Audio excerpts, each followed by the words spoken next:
Well, hello and welcome to My Prostate is Trying to Kill Me, volume 103. Yay! There it is, 103. I'm Mark Graves, just a regular guy fighting prostate cancer, and glad to have you along for the ride. I'm doing the countdown to Christmas here, so we got, well, I look at my little thing behind me, 3 days. We got 3 days left. See the little counter back there?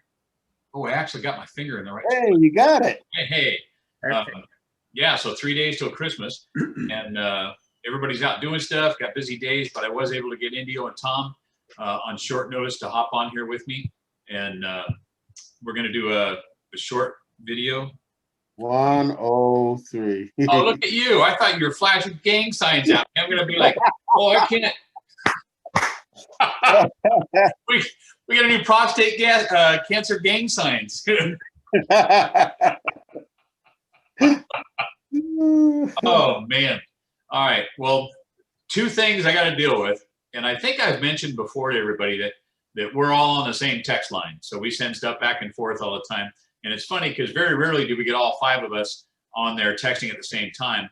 But Brian posted up that picture of himself with the Wally Bowico. Yeah, the eggnog cup, and so that got everybody kind of going on there. Jack's the only one I think that's been quiet since yesterday. But to catch up, Tom, you went and got your Lupron shot yesterday, correct? Yeah, there's a shortage of Lupron, you know, and so they gave me, I guess it's Eligard, or. Oh, did you get it in the belly or in the butt? In the butt, and it burns. Is it Eligard or is that Tigre? I don't know. One of those two. Anyway, it's a 3-month deal, and it burns. It's not like the Lupron. You put it in, and about 5 minutes later, and you try and walk, and it just goes woo, and it hurts pretty good. Man, you know, more than the Lupron doesn't hurt. Yeah, it was weird because I had mine last week, and we discussed the Lupron shortage, but Dr. Bowie's got it, you know, so he gave me but I heard one of the ones that they're using to, like a cousin, you know, to Lupron, you get it in the belly. Like they put it under the skin in the belly. So I was glad I didn't get that one. But how are you feeling today? I'm good. You know, I slept pretty good. I slept till almost 8 o'clock this morning, which is unusual. I'm usually up at sun. I go down with the sun and up with the sun. Yep. Did you have any REM sleep last night? I did. I did. I woke up. Girlfriend was rustling around. Look over, and she's on her phone. I don't know, at 2, 3 in the morning. Oh, geez. She finally went back to bed, and then I went back to bed, and we both looked up and looked at each other. Hey, it's 8 o'clock. Sun's up, shining. Nice. So that was nice. Did you guys stay up and watch the Great Convergence last night? Yes, we actually went over to my sister's over on Heil and Gothard. She lives over there, and we watched it. We all walked out and saw the big star. Pretty amazing, huh? Yeah, it's pretty cool. We were able to see it from my backyard. The trees were just aligned just right where we had a dead shot from my backyard. We can see it. Awesome. Well, we only have to wait another 800 years to see it again. But it was pretty cool. It was kind of neat to be around to see that. Well, Tom, I'm glad you're feeling better today. You look rested and refreshed, and not too shabby. And Indio, I saw in the text this morning that you, and I didn't write down the number, you're at 28 now? 28 treatments? Let's put it this way. I have 6 more left out of 44. Oh, don't make me do math. Don't make me do math, brother. I hate 6 more to go, brother. That's all I can tell you. And I'm just going to show you that I know how to do this. I'm floating. No, not even going to bother. I'm going to blame it on the Lupron. No, Tom already said it was 38. Oh, I'm sorry, Tom. 38. Look at you. Okay. Well, when we go out to lunch, we know who the guy to figure out the tip is. There you go. So you were saying, though, that you've been having a little bit of the Montezuma's revenge going on, huh? Yeah, for some reason it just kicked up the latter part of last week. And man, I must have gone to the bathroom on one day 10 times. Ooh. Oh, Yeah. Yeah. And it wasn't, it wasn't a lot. It was just, I had to get up and go pee and urinate. Urinate and move my balls. And I'm like, what is going on here? Yeah, after a while, there's nothing left. You just got ass soup. Yeah, and then I think that happened the first day, and the second day it continued, but it was half, like maybe 5-6 times. My normal is 2 to 3 times a day. That's my normal. And but this was excessive, and yeah, preparation H. God bless you guys. That stuff was. I don't know about the peppermint because it reminds me. Well, that might sting a little bit, but the prep H worked fine. And so then I said, you know what? This is a little too much. So I took a Imodium, one pill, and that helped the cramp because I was trying to fall asleep, and I know you guys were online and stuff. Or texting. I didn't go anywhere. I just didn't feel well, so I took that, and then the opposite happens, and I was stopped up. Yeah. And you're like, oh goodness! So I didn't go to the bathroom at all yesterday, at all. And like I said, 2-3 times a day is my normal. And I said, oh God, this morning I said, okay, let it happen. And nothing was happening. I said, well, I'm gonna go to the doctors because they'll stop you. And I said, look, we can see you have too much stuff and it's not gonna work. And I'm like, I'm shooting for 6, right? I wanna get this over with because I didn't want to delay it because that would put me in Monday, the New Year's. Yeah. The new year. So 5 minutes before my turn for the treatment, my body said, time to go. So I went. It wasn't loose. It was solid, but I was like pushing and pushing. Finally, I let it go. And I went in and they said, you're fine. And they treated me and boom, I left. Touchdown. Yeah. And guess what? So when I get home, remember, I'm in early. My treatment is like 7:40. Yeah. So I get home, and what time is it now? My time. It's 1 o'clock my time. So I've been to the bathroom twice since. It was like, where were you when I needed you yesterday? Yeah. Tom, I think, had the worst of any of us with that because he's the one that got the nuclear pinecone. But as long as I live, Tom, I will never be able to get the picture in my head out of you walking around in the middle of the night with an ice cube and a paper towel shoving it up your ass. Man.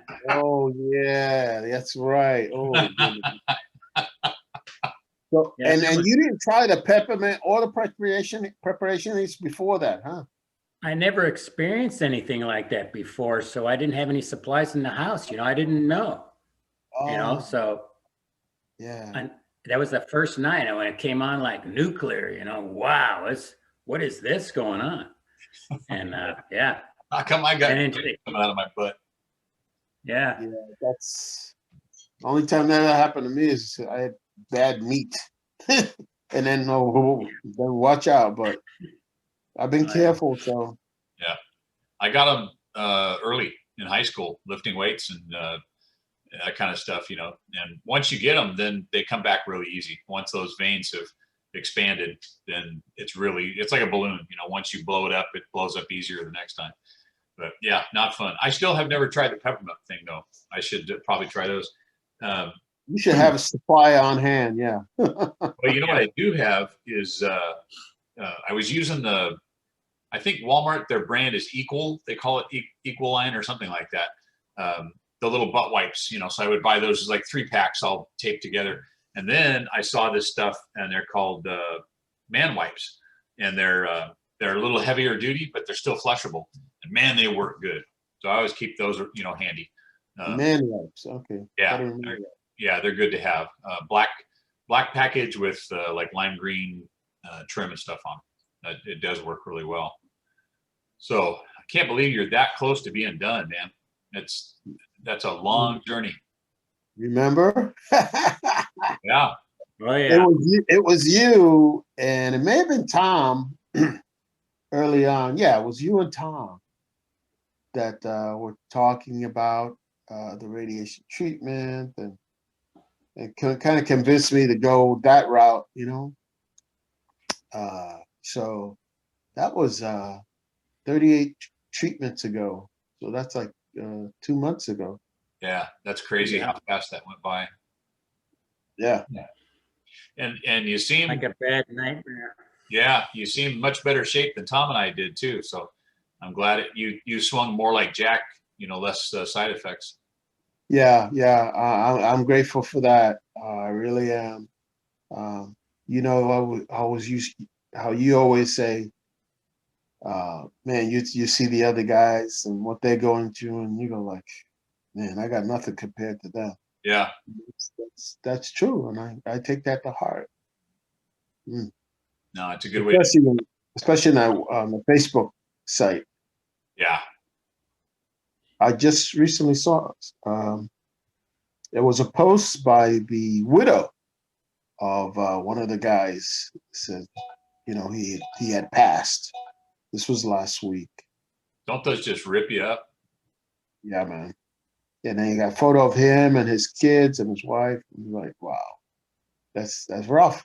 Yeah, what's a killer too is not all those guys are old. I mean, some of those guys are in their 80s, that pass away, but some of them are younger too. Yeah, this guy was probably in his early 60s, maybe. Yeah. Which is he must have started out late. I didn't think they were his grandkids. He must have started out late, having kids.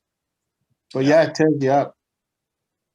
No, it really does. I mean, especially this time of year, you want to try and keep everybody, happy and cheerful, and the holidays and all that kind of stuff. And then you read that and you're just like, man, how bad is their Christmas going to suck? Nah. But anyways, don't mean to bring everybody down on that one. But all right. Well, counting our blessings, right? Exactly. We're not there.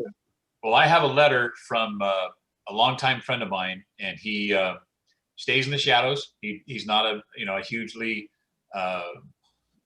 public guy, and he contacts me all the time on Messenger. We chat and everything on there. And he wrote me a letter that I want all you guys to hear. So I'm going to try and get together all of us before Christmas, which leaves Christmas Eve. So I'll see if I can, if you guys can leave a little bit of time open. If we do it earlier in the morning, get that done. Grab a Santa hat if you got one. And then tomorrow I'm on the road. I'm going to go to Nevada, pick up my daughter and my granddaughter, do a turnaround and come back. So it's about, that'll end up being probably about 11, 12 hours driving for me tomorrow. So, wow. Yeah, hopefully don't get too wiped out. But again, silver linings, since I have the suprapubic catheter, I get to plug in my overnight bag and I don't stop. I gas up the ton and I'm nonstop, baby, all the way. I get to Baker and, I don't have to hop out at the AM, PM and pee. It was terrible before. It was like, I couldn't even make it to Baker. I'd be shooting up at 15 and I have to pull off in Rancho Cucamonga and pee. And then sometimes I would make it to Devore and have to pee, and try and make it up into Victorville, and then I get to Barstow. Okay, for our visitors, you're gonna have to explain to me what the time frame. short drives. Those are I could go maybe 10 miles, and I'd have to stop to pee, and so it would take a while. It makes the trip much longer. And a lot of that where I'm driving to, I'm in the middle of nowhere. I'm on the 15. So just, miles and miles and miles of desert. And then once I hit the town of Baker, which has the world's largest thermometer, I make a left heading towards Shoshone. And then I'm really out in the middle of nowhere. I mean, there's nothing out there, no cell service, no nothing. And, just go flying along. At least out there, it was easy to pee. You just stop, open the door and have at it, but with the overnight bag on, I'm good. I just keep on driving. So silver linings. All right. Well, thank you for joining me on such short notice. I appreciate it. Tom, Indio, everybody that's watching the video, if you'd like to continue along on the journey, feel free to click the subscribe button below. Give us a thumbs up. Those really help a lot. Share the video too, as much as you want. It's up on YouTube. I've been trying to get all of them posted up on Rumble and on my MeWe account. So we're trying to get them out there. And I want to say we're at 214 last night. 214. So we're getting there. You know, guys are subscribing and clicking on them, and people are sharing it, which is exactly what we want. So yeah, pop in there. So as always, thank you for the prayers, the positive thoughts, the good vibes, the aloha, the shaka, everything you guys are sending our way. And we're going to wrap this one up, and then tomorrow's out, so I guess it would be Christmas Eve. But I'll touch base with you guys tomorrow while I'm on the road. You know, we'll talk and see what time we can set up. But I guess that does it for Tuesday. All right. Go get yourself some tacos. I gotta wait till my treatment's over. Yeah, it might be a bad time for tacos for you. All right, love you guys. Talk to you soon. Love you guys. Bye.